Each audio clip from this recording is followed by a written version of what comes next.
Friends, ಎಲ್ಲರೂ ಹೇಗಿದ್ದೀರಾ? ಎಲ್ಲರೂ ಚೆನ್ನಾಗಿದ್ದೀರಾ ಅಂತ ಅಂದ್ಕೊಂಡಿದ್ದೀನಿ. ಇವತ್ತು ನಾನು ಬೆಳಗ್ಗೆಯಿಂದನೇ ಬ್ಲಾಗ್ನ ಸ್ಟಾರ್ಟ್ ಮಾಡ್ತಾ ಇದ್ದೀನಿ. ಇವತ್ತು ನಾನು ಬೆಳಗ್ಗೆ ತಿಂಡಿಗೆ ಮೆಂತ್ಯ ಪಲಾವ್ನ ಮಾಡ್ತಾ ಇದ್ದೀನಿ. ಮೆಂತ್ಯ ಪಲಾವ್ನ ಹೇಗೆ ಮಾಡೋದು ಅಂತ ತೋರಿಸ್ಕೊಡ್ತೀನಿ, ಬನ್ನಿ. ಫ್ರೆಂಡ್ಸ್, ಮೊದಲು ಬೆಳ್ಳುಳ್ಳಿ, ಶುಂಠಿ, ಹಸಿರು ಮೆಣಸಿನ್ಕಾಯಿ 10 ತೊಗೊಂಡಿದ್ದೀನಿ ನಾನು. ಮತ್ತು ಬೆಳ್ಳುಳ್ಳಿ ಒಂದು ಎಸ್ಲು ತೊಗೊಂಡಿದ್ದೀನಿ. ಶುಂಠಿ ಒಂದು ಅರ್ಧದಷ್ಟು ತೊಗೊಂಡಿದ್ದೀನಿ. ಒಂದು ಸ್ವಲ್ಪ ಕೊತ್ತಂಬರಿ ಸೊಪ್ಪು, ಒಂದು ಸ್ವಲ್ಪ ತೆಂಗಿನಕಾಯಿ. ಇವಾಗ ಸಣ್ಣದಾಗಿ ರುಬ್ಕೋಬೇಕು ಇದನ್ನು. ಇದನ್ನು ಸಣ್ಣದಾಗಿ ರುಬ್ಬಿಟ್ಕೊಂಡಿದ್ದೀನಿ. ಸಣ್ಣದಾಗಿ ಅಂದರೆ ತುಂಬ ಸಣ್ಣದಾಗಿ ಬೇಡ, ಒಂದು ಸ್ವಲ್ಪ ತರಿಯಾಗಿರಬೇಕು. ಫ್ರೆಂಡ್ಸ್, ಇವಾಗ ನಾನು 2 ಸ್ಪೂನ್ ಆಗೋಷ್ಟು ಎಣ್ಣೆ ಹಾಕ್ಕೊಂಡಿದ್ದೀನಿ. ಎಣ್ಣೆ ಕಾದ ನಂತರ ಫ್ರೆಂಡ್ಸ್, ಇವಾಗ ಎಣ್ಣೆ ಚೆನ್ನಾಗಿ ಕಾದಿದೆ. ಇವಾಗ ಪಲಾವ್ ಎಲೆ 3 ಮತ್ತು ಪಲಾವ್ದು ಎಲ್ಲ ಸೆಟ್ಗಳನ್ನು ಹಾಕ್ಕೊತಾ ಇದ್ದೀನಿ ನಾನು. ಮತ್ತು ಒಂದು 5-6 ಎಲೆ ಕರಿಬೇವಿನ ಸೊಪ್ಪು ಹಾಕ್ತಾಯಿದ್ದೀನಿ. ಇವಾಗ ಸ್ವಲ್ಪ ಫ್ರೈ ಆದಮೇಲೆ ಈರುಳ್ಳಿ ಹಾಕ್ಕೊತಾ ಇದ್ದೀನಿ. ಒಂದು ಈರುಳ್ಳಿನ ಸಣ್ಣದಾಗಿ ಹಚ್ಚಿಟ್ಕೊಂಡಿದ್ದೀನಿ. ಇದೊಂದು ಸ್ವಲ್ಪ ಚೆನ್ನಾಗಿ ಕೆಂಪು ಕಲರ್ ಬರಬೇಕು ಈರುಳ್ಳಿ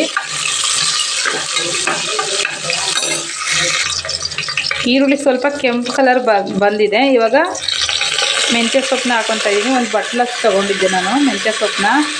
ಸ್ವಲ್ಪ ಹಸಿ ವಾಸನೆ ಹೋಗೋ ಗಂಟ ನಾವು ಅದನ್ನು ಫ್ರೈ ಮಾಡ್ಕೋಬೇಕು. ಎಣ್ಣೆ ನಾವು ಫ್ರೈ ಮಾಡೋದ್ರಿಂದ ಮೆಂತ್ಯ ಸೊಪ್ಪನ್ನ ಹಸಿ ವಾಸನೆ ಎಲ್ಲ ಹೋಗುತ್ತೆ. ಹಸಿ ವಾಸನೆ ಬರೋಲ್ಲ ಅಂತ ಎಣ್ಣೆಲೆ ಫ್ರೈ ಮಾಡ್ಕೊಬೇಕು ಅದನ್ನು. ಇವಾಗ ಅದು ಮೆಂತ್ಯ ಸೊಪ್ಪು ಹಸಿ ವಾಸನೆ ಎಲ್ಲ ಹೋಗಿದೆ. ಒಂದು ಟೊಮೊಟೊನ ನಾನು ಸಣ್ಣದಾಗಿ ಹಚ್ಚಿಟ್ಕೊಂಡಿದ್ದೀನಿ. ಅದನ್ನು ಇವಾಗ ಹಾಕ್ತಾಯಿದ್ದೀನಿ. ಇವಾಗ ಟೊಮೊಟೊ ಎಲ್ಲ ಸ್ವಲ್ಪ ಚೆನ್ನಾಗಿ ಬೆಂದಿದೆ. ಇವಾಗ ರುಬ್ಬಿರೋಂತಹ ಮಸಾಲೆನ ಹಾಕ್ಕೋಬೇಕು. ಫ್ರೆಂಡ್ಸ್, ನಾನು ರುಬ್ಬಿರೋಂಥ ಮಸಾಲೆನ ಹಾಕ್ಕೊಂಡಿದ್ದೀನಿ. ಇವಾಗ ಅದು ಚೆನ್ನಾಗಿ ಬೇಯ್ತಾ ಇದೆ. ಇನ್ನು ಸ್ವಲ್ಪ ಚೆನ್ನಾಗಿ ಎಣ್ಣೆ ಬಿಟ್ಕೊಳ್ಳೋ ಥರ ಬೇಯಬೇಕದು. ಫ್ರೆಂಡ್ಸ್, ಮಸಾಲೆ ಎಲ್ಲ ಚೆನ್ನಾಗಿ ಬೆಂದಮೇಲೆ 1.5 ಲೋಟ ಅಕ್ಕಿಗೆ 2 ಅರ್ಧ ಗ್ಲಾಸ್ನ ನೀರು ಹಾಕ್ಕೊತಾ ಇದ್ದೀನಿ. ನೀರು ಚೆನ್ನಾಗಿ ಕುದೀತಾ ಇದೆ. ನಾನು ಮೊದಲೇ ಒಗ್ಗರಣೆ ಹಾಕಬೇಕಾದ್ರೆ ನಾನು ಅಕ್ಕಿನ ಈ ಥರ ನೆನೆ ಹಾಕಿ ಇಟ್ಕೊಂಡಿದ್ದೆ. ಇವಾಗ ಅದನ್ನು ಅದಕ್ಕೆ ಹಾಕಬೇಕು ಅಕ್ಕಿನ.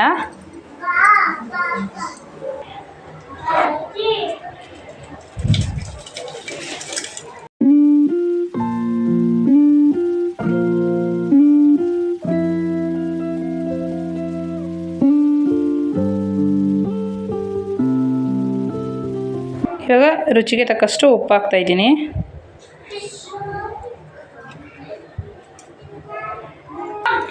ಇವಾಗ ಪಲಾವು ಒಂದು ಸ್ವಲ್ಪ ಕುದಿ ಬಂದಿದೆ, ಚೆನ್ನಾಗಿ ನೀರು ಕುದೀತಾ ಇದೆ. ಇವಾಗ ಇದನ್ನು ಲಿಡ್ನ ಕ್ಲೋಸ್ ಮಾಡಿಬಿಟ್ಟು 2 ವಿಷಲ್ನ ಮಾಡಿಸಿದ್ರೆ ಪಲಾವ್ ರೆಡಿಯಾಗಿ ಹೋಗುತ್ತೆ. ಫ್ರೆಂಡ್ಸ್, ಫೈನಲ್ ಆಗಿ ಪಲಾವ್ ಈ ಥರ ಬಂದಿತ್ತು.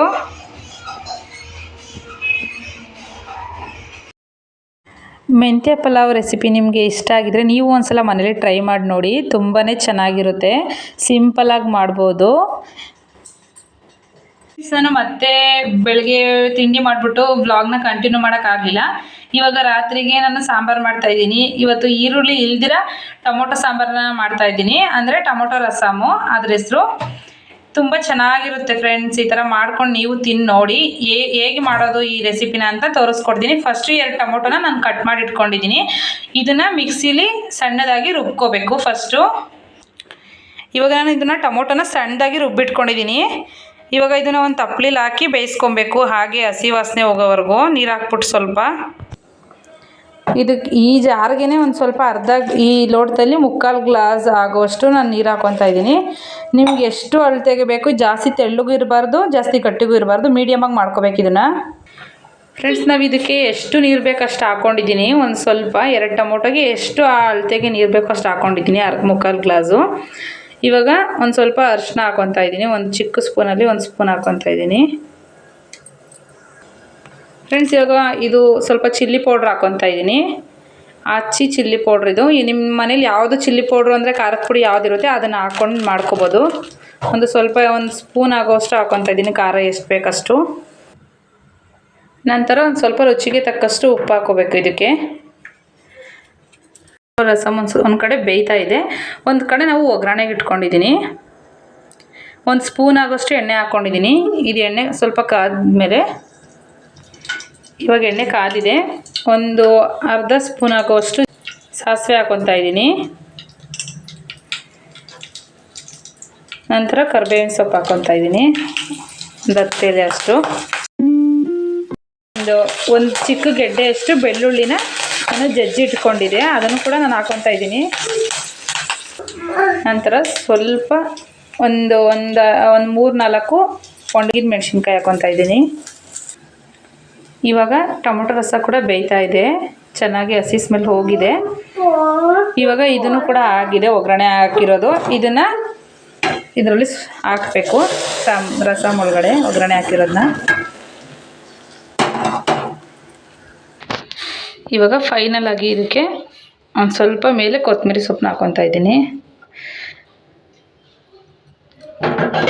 ಫೈನಲ್ ಆಗಿ ಹೇಗೆ ಬಂತು ಸಾಂಬಾರು ಅಂತ ತೋರಿಸ್ತೀನಿ ನೋಡಿ ಫ್ರೆಂಡ್ಸ್. ಫೈನಲ್ ಆಗಿ ನೀವು ಸಾಂಬಾರನ್ನ ನೋಡ್ತಾ ಇದ್ದೀರಲ್ವ, ತುಂಬಾ ಚೆನ್ನಾಗಿ ಬಂದಿತ್ತು. ಬಿಸಿ ಬಿಸಿ ಅನ್ನದ ಜೊತೆಗೆ ಮತ್ತು ಹಪ್ಪಳನ ನಂಚ್ಕೊಂಡು ತಿಂತಾ ಇದ್ರೆ ತುಂಬಾ ಚೆನ್ನಾಗಿರುತ್ತೆ. ನೀವು ಒಂದ್ಸಲ ಮನೇಲಿ ಟ್ರೈ ಮಾಡಿ ನೋಡಿ. ಈರುಳ್ಳಿ ಇಲ್ಲದೇ ಸಾಂಬಾರು ಮಾಡ್ಬೋದು. ಈರುಳ್ಳಿ ಇಲ್ದಿರೋ ಟೈಮಲ್ಲಿ ಈ ಥರ ಸಾಂಬಾರು ಮಾಡಿದ್ರೆ ತುಂಬಾ ಚೆನ್ನಾಗಿರುತ್ತೆ. ಈ ವಿಡಿಯೋ ನಿಮಗೆ ಇಷ್ಟ ಆಗಿದರೆ ಲೈಕ್ ಮಾಡಿ, ಶೇರ್ ಮಾಡಿ, ಕಮೆಂಟ್ ಮಾಡಿ. ಪ್ಲೀಸ್ ನನ್ನ ಚಾನಲ್ನ ಸಬ್ಸ್ಕ್ರೈಬ್ ಮಾಡಿ. ಇನ್ನೊಂದು ಹೊಸ ವಿಡಿಯೋದೊಂದಿಗೆ ಸಿಗೋಣ. ಬಾಯ್.